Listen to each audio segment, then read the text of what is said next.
Hi, my name is Chris Brookman from Back to Earth, and today's how-to video is how to install your plinth insulation. The second method of doing a plinth is using a plinth rail, so an aluminium plinth rail like this. So this is a 60mm plinth rail which supports the bottom edge of the insulation, protects it obviously from splashback and any impact. This is more commonly used on timber frame buildings, but it can be used on masonry as well obviously, but it's more commonly used on timber frames. This would sit just above the DPC, and normally it's fixed to the sole plate. Now again, we've set up a laser level here which is throwing a red line onto the wall there.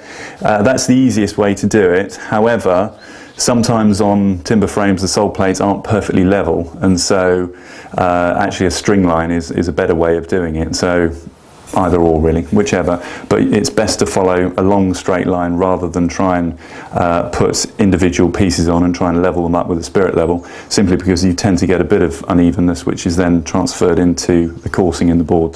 The first thing to do is mark your level. So we've got our laser level round.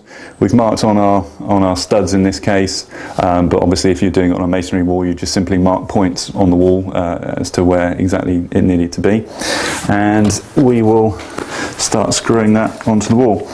The plinth needs to be fixed about every 500mm. So if you're working on masonry, then you'll need to fix roughly every 500mm. If you're working on a timber frame, then it's either sort of to the sole plate, or if it's onto studs, then obviously each stud.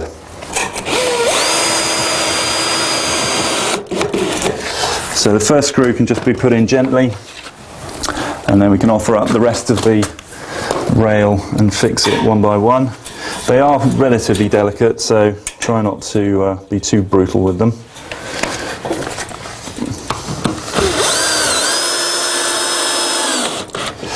So commonly this would be at 150mm off the ground level, because that tends to be where DPC is in the UK. If the DPC is higher, then lift the rail higher. The rail should be above DPC. We've got our plinth in place now, that's fixed in place. This is 150mm off the ground. Now the recommendation is that there is no wood fibre below 300mm. So again, the first 150mm that sits in the plinth still needs to be polystyrene. So just because you've got a plinth there doesn't mean that you can put your wood fibre straight in it. It really does depend on how high that is off the ground. Before you put your insulation in your tray, in the plinth tray, you've got to put the drip bead on the front of it, because if you, with the insulation in, you really can't get the beading on the front. So this bead simply clips in.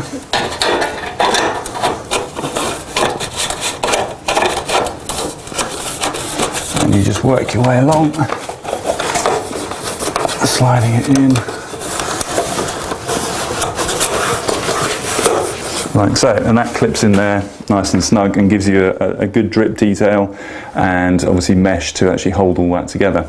So once that's in, you can then put your polystyrene in. So the best way to put this in is actually to roll it in. So if you lean it forward and then press down firmly and push it in, making sure it's snugly in there. Again with the next piece, same process again, butting them up. Now we've got the insulation in, it's just a case of fixing it back to your substrate. Again, we're using the Unga screw fixings, the Udi assembly fixings. In this case we've got timber studs to fix back to, but obviously if it's masonry then you fix back to the masonry. That does need to be fixed, even though it's only a 150mm strip.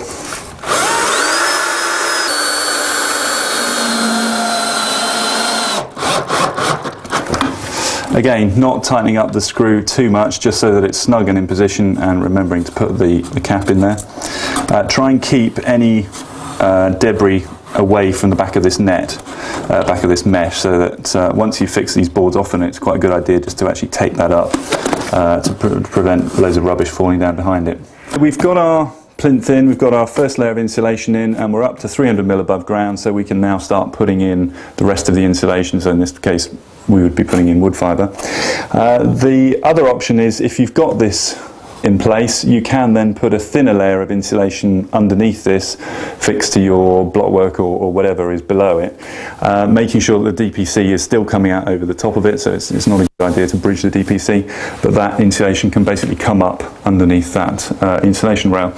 And simply that's applied in the same way that the solid boards were.